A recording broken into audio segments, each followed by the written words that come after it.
25 years ago this month exactly, Bill and Hillary Clinton took control of the Democratic Party, and they've basically run it, with a few exceptions, ever since. It's been a long time. Here's a look back. I still believe in a place called hope. I accept your nomination for President of the United States. I experimented with marijuana a time or two, and I didn't like it and didn't inhale. You could put half of Trump supporters into what I call the basket of deplorables. I did not have sexual relations with that woman, Miss Lewinsky. I can state unequivocally that, as my husband has said, these are false allegations. It depends upon what the meaning of the word is. Yes.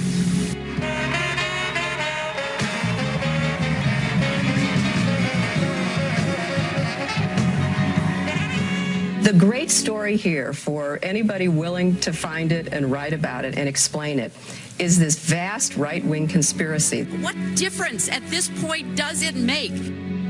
I feel your pain. This was the biggest nothing burger ever. Thank you, and may God bless you and the United States of America.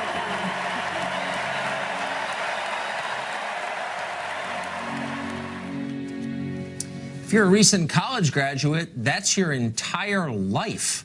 That's how long the Clintons have been in control, a quarter century. And for decades, they've held control because they and their acolytes have ruthlessly stamped out numerous charges of sexual harassment and assault brought against Bill Clinton. Suddenly, out of nowhere, that's no longer working for them. The society-wide backlash against sexual harassment by powerful producers, actors, and politicians has finally turned and bit the Clintons themselves. Just yesterday, Democratic Senator Kirsten Gillibrand, she's the one who filled Hillary Clinton's New York Senate seat when Hillary left it to become Secretary of State, said that Bill Clinton should have resigned during the Monica Lewinsky scandal. In response, Gillibrand was blasted by Hillary Clinton's longtime spokesman, Philippe Brains. He tweeted this: "Over 20 years, you took the Clintons' endorsements, money, and seat, hypocrite." But Senator Gillibrand is not alone in turning on the Clintons. Liberal blogger Matt Iglesias, who's defended them for years, he works at Vox, he now says the president should have resigned back then. At an event in Miami, former DNC chair Donna Brazile, also very close to the Clintons, says that Bill Clinton's accusers deserve to be heard. Where's this coming from? What does it mean other than the end of the Clinton era, finally and completely? Chris Hahn is an attorney. He spent years working for Senator Chuck Schumer of New York, a longtime Clinton ally, and he joins us tonight. Chris, thanks for joining us.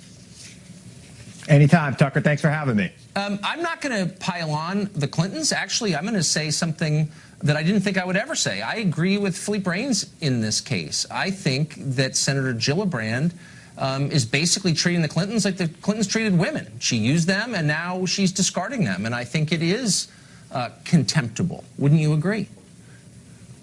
No, look, I mean, she's got a good opinion, and I think it's a good voice that needs to be heard. And let's face it, Tucker, I think that opinions on some of the things that happened in the 90s have evolved dramatically in this country, particularly in the last, 10 months or so.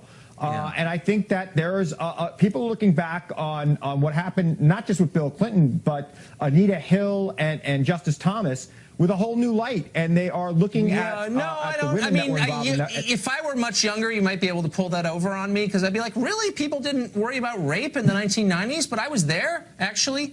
And Justice Thomas was never accused of any physical contact of any kind. He was accused of saying sexual things to Anita Hill, and we can debate whether he did or not. But he was never accused of assault in any way. Bill Clinton was credibly accused of forcible violent rape by a woman who was not a political opponent. She was a Democrat, and she told a bunch of people about it at the time, and she was attacked by fellow Democrats, dismissed by the press, and made to feel that she'd done something wrong. That was wrong then, and it's wrong now. And what I find infuriating is all these people attacked her then, and now they're like, oh, well, standards have changed. No, rape's always been real. It's always been bad. I agree, Tucker. I mean, you're not getting any argument with me. And you look back on it now, and there's a lot of disgust when you look back at that, both on, both from people on the left and the right, and the way things were done towards women who came forward with allegations. And I think the initial instinct that is happening now for women to be believed until they're not is probably the right way to go. And I think we're going to see more of that. And I think it's empowering for women.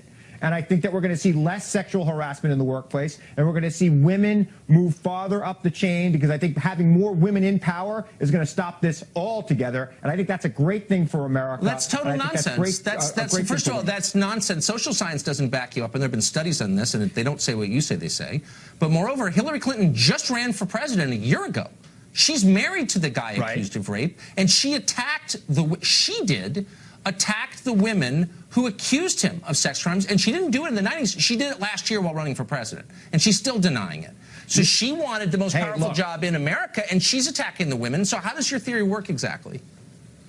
Tucker, you know, on the Clintons, I love them. I think Bill was a great president. I think she would have been a great president. They are no longer going to be the leaders of the Democratic Party. That is very, very clear at this point. In about a year and a half, we'll pick a new nominee to run for president, and he or she will be the leader of the Democratic Party going forward until they're not president or until they lose the presidential race. No, you're right, and that's an interesting conversation. No, look, I agree with you, and actually, I would love to have a longer conversation about which wing in the party is ascendant at this point. But I can't, we need to, and I don't want to do a week of sex stories about the Clintons, because they're off the stage. I agree with you. I hope this is the last one we ever do. They're gone.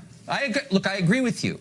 But Michelle Goldberg at the New York Times is not gone. She has a column there. She's totally fraudulent, a fraudulent feminist. She's writing this, quote, "Because of Broderick's allegations, Bill Clinton no longer has a place in decent society." Now, we can say Bill Clinton's off the stage. Michelle Goldberg's not off the stage. She still has a platform, and people listen to her and take her seriously. Where was she a year ago? These allegations are 20 years old. Why should we let Michelle Goldberg, this ersatz feminist, off the hook for just now recognizing rape is wrong? Like, why should I forgive her for that? I've seen Michelle Goldberg. I don't think she was writing a columm for the New York Times in 1996. She was defending Hillary Clinton a year ago. I read her stuff. She was defending, we all have to vote for Hillary. Well, look, Tucker, you're going to hold Hillary Clinton responsible for her husband's crimes? That's ridiculous. No, I'm not. I'm not actually. And by the way, I'm being as honest as I can be. Why should Michelle Goldberg? Because all of us knew. I'll tell you exactly why. Because Michelle Goldberg and lots of other people on the left thought it was more important that they have power than that some woman get justice. Okay, fine, but you can't pretend to be a feminist simultaneously, which is what people like Michelle Goldberg, and it's not just her, it's the entire feminist establishment that covered up for his crimes because they wanted him in office. And I just think they should be held accountable for that. Not the Clintons, they're defenders. Like I said, I think there's been a major evolution in this country, and I think that's a good thing, and I think things are going to change, and we're not going to be seeing these things covered up and swept under the rug. And that's not necessarily good for the current president either. That is not necessarily good for the current president. People didn't think rape was a big deal last year during the campaign? I thought the Democrats were the party of women. But you're telling me they didn't take it seriously last year? Tucker, the person who was accused of rape was not running for president last year. His wife, who attacked the woman who accused him, was. She was never accused of rape. She believed her husband. That was her crime, Tucker. She didn't believe her husband for a second. And don't insult my intelligence. She attacked the women who accused him. I was there. I covered this in 1998, and she led the charge against Monica Lewinsky, who did nothing wrong. She was like a kid. And Mrs. Clinton is the one who said she's a stalker and a nutcase and don't believe her. She did that. It wasn't just believing her husband. I think, look, Tucker, I think Monica Lewinsky is owed an apology by a lot of people. Yeah, I agree. Myself included. And I think everybody on the left and the right who attacked that woman and painted her with a scarlet letter when she was just a 20-something star-eyed person. I feel that there's nobody in my lifetime who I feel was treated worse than her politically. I agree. think that's something that needs to be rectified right away. The FBI ought to apologize to her also. They sweated her. They threatened her. She didn't do anything wrong. I mean, she did something, she's a kid, she's an intern. But I agree, there are many people responsible for wrecking that woman's life. But Hillary Clinton is one of them. And my only point is, when it was politically expedient, all these fake feminists defended Hillary Clinton. And now that she's off the stage, they're like, oh, I can unburden myself. Just kidding. He's guilty.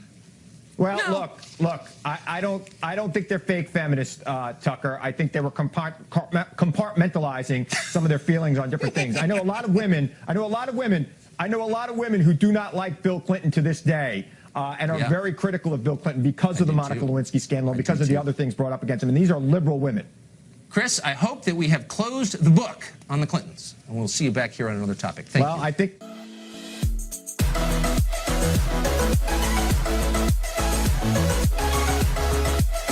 Bye.